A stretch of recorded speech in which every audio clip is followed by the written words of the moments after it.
ကိုပိုင်เจ้าရွာတွေအောက်ထဲမှာကလေးတွေပိတ်နေတယ်ဗျာကြည့်ပါအောင်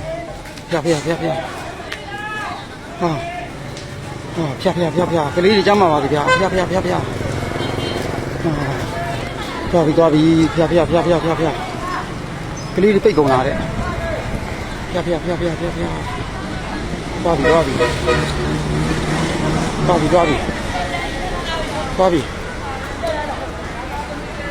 သွားပြီအာဒီမှာကိုပိုင်เจ้าအာဖျားသွားပြီ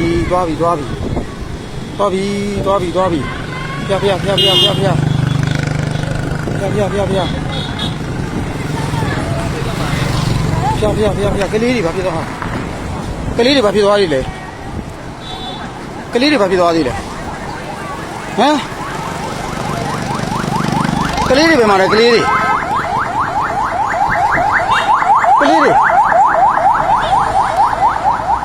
ဟာကလေးတွေပြောက်သွား